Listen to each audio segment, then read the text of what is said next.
It's going to be a movie review for Cop with James Woods from 1988. So, the summary of this movie is: an obsessive, insubordinate homicide cop is convinced a serial killer is loose in the Hollywood area and disobeys orders in order to catch him. So, he is a cop. It's in the 80s. A woman is murdered pretty viciously, and he then stumbles upon some clues in there, which eventually leads to some other things, and then at the end catches the guy. It's a pretty good movie. I didn't think it was like amazing, but it's pretty good. It's based on a book by James Ellroy, who wrote the book that LA Confidential is based on. I'd say that's a better movie, but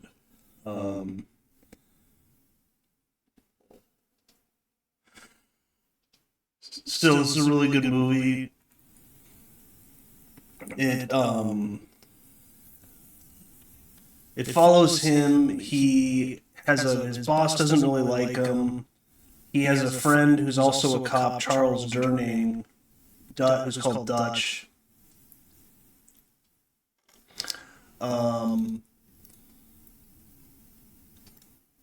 Directed and wrote the screenplays by James B. Harris, and he's directed it.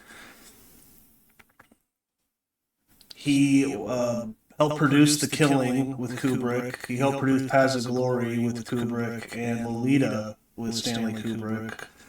So it's kind of interesting. His directing credentials.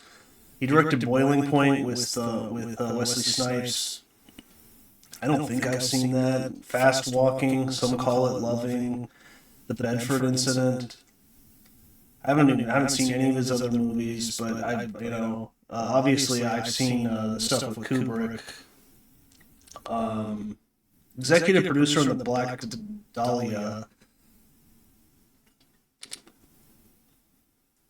I think they got pretty bad reviews. I don't really remember. Although that's Brian De Palma.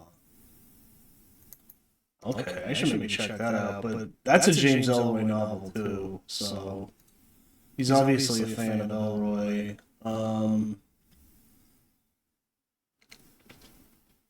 But yeah, James Ellroy, LA Confidential, Street Kings.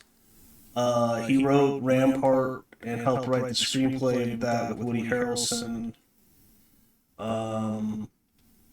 Dark Blue with Kurt Russell. That's based on his book. I remember liking that movie, but it's been a while since I've seen it, so. But yeah, I don't know. I mean, I guess you classify this as neo-noir. It's not really that much in your face, I'd say. It's just kind of, to me, it was just kind of a normal cop movie, chasing a serial killer, putting the clues together. Great performance by James Woods. Really good performance by Lesley Ann Warren, who looks almost just like Susan Sarandon. Like, it's crazy. Like, she's in Clue, and I honestly always thought that was Susan Sarandon in Clue, but it's not. It's Lesley Ann Warren. I mean, she could be sisters with her. It's crazy. But yeah, she's really good. She plays this feminist bookseller.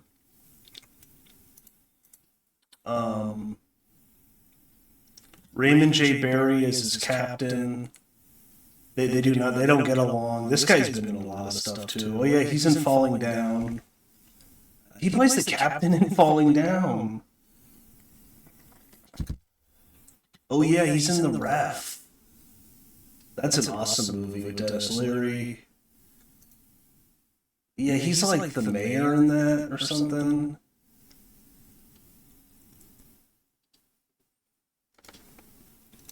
Um, but yeah, this guy's been in tons of stuff, and he always kind of plays like an asshole.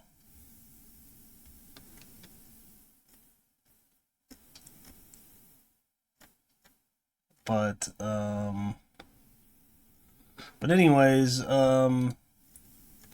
yeah. So it's a pretty good movie. Check it out if you're a James Ellroy fan or if you're a James Woods fan. It's kind of a forgotten movie. Takes place in LA in the 80s. Um, but I guess that's about it for non spoilers. So he, in the first murder, there's a like a newspaper or like a newspaper, and it has circled um, basically like liaisons with women for lonely men, and also one of the books that has I think has blood on it and was open is a feminist novel written by a feminist author, but uh, which plays later in the movie. So he goes and talks to the woman that's in the want ads, and she basically is having she like has she gets with older men, and I think they're wives too. Sometimes they're like swingers, and and then I think she has been with the killer, but she doesn't know who it is. So then he goes to his friend Charles Durning and has him pull up for the past 20 years, I think, all the unsolved cases of women from a certain age range, and then he kind of fleshes it out based on race and some other things. Because the guy has like a type he likes to go after. He thinks there's a serial killer involved in all these. He goes to his boss doesn't want anything to do with it because if it's a serial killer, it makes the department look bad because then they haven't been on it. It's like gone on under their nose. Um, you know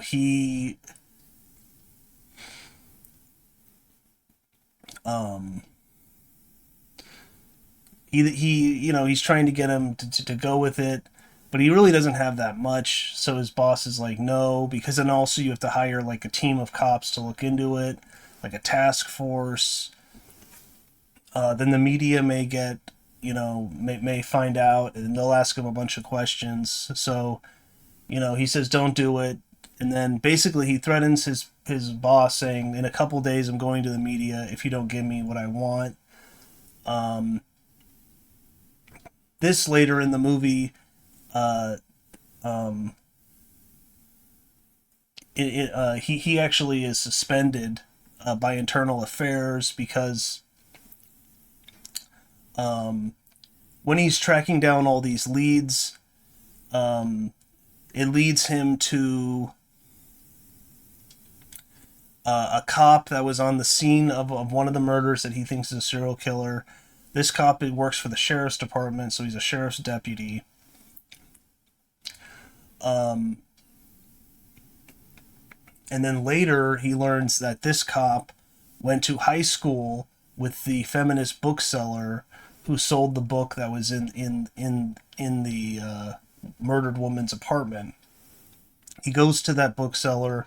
He asks if any guys from 20 to 30, 20 to, in their 20s or 30s have been in here and bought that book. She says, I don't think any guy has ever been in here asking about that book. So they're kind of flirting, him and that woman that looks like Susan Sarandon. Um, and they go out on a date. They come back. He ends up, pissing her off. But earlier she tells him in high school these two guys attacked her and, let's say, did things to her. And one of those guys is the sheriff's deputy he talked to earlier. So it's a pretty good plot. It's really well connected. I think you can tell it's, a novel. Um, at least the novel seems kind of interesting. It seems like a pretty good novel. So, anyways, I won't go through the whole plot, but she also mentions that every year she gets sent flowers from someone from someone that is in love with her, sends her poetry and flowers. Later on, he breaks into her house. He looks at the flowers and the poems. They match up with murder dates of women that he has been looking into and thinks were killed by a serial killer.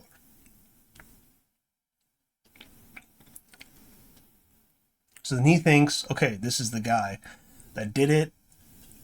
He talks to her. She doesn't believe him because she's kind of in love with this guy that she's never even met before. She thinks it's like very romantic. And then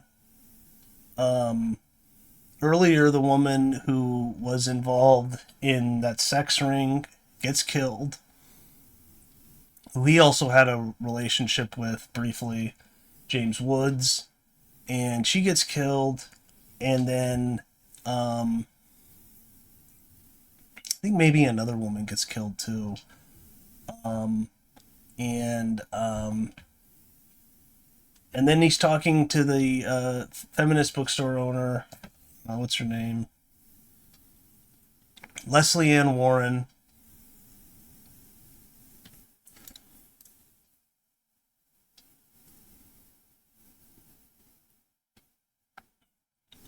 Lesley Ann Warren. And he has to see her high school yearbook. And there was a guy, she was in like a poetry club or something. There was a guy in the poetry club, and he thinks it's him. She doesn't.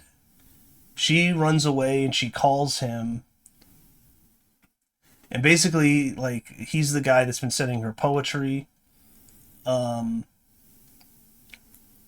at this point, he's suspended because he's under investigation for a very number of reasons. Because he is kind of like, I guess you'd say corrupt. I mean, kind of just a dirty cop. He insubordinate is the way they put it in the summary. He then catches up with her, gets on the phone with the guy.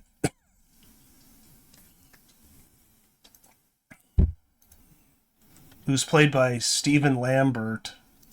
And his name's Bobby Franco. And basically the guy basically admits that he's the killer, and that that they should meet at their old high school. Where he went to high school with that woman. And they do, and they basically have a showdown. Now, this guy is only in the very end of the movie. Franco, I don't think that he's in any other part of it. So that's kind of a criticism. It's like, couldn't he been in the movie more? But I guess it's like this air of mystery. And he was in Time Cop. I guess he was a stuntman too. Star Trek Insurrection, Stunt, Falling Down, The One. But yeah, it's a decent movie. I think it was amazing. The plot's pretty well put together. I think it weaves its way in and out, and I thought it was interesting. James Woods is a great actor. I never seen him give a bad performance, so he's amazing in it. And the direction is, I think it's okay. It's kind of like meat and potatoes, I'd say. It's not bad, but it's not amazing. It's nothing too flashy, but yeah, I liked the movie in 1988. If you're a James Woods fan or a James Ellroy fan, I'd check it out. Um, Takes place in L.A. A little bit of neo noir, I'd say, going on. So, but yeah, if that sounds interesting, check it out. But I guess that's about it. Don't forget to like, comment, subscribe, and that's it.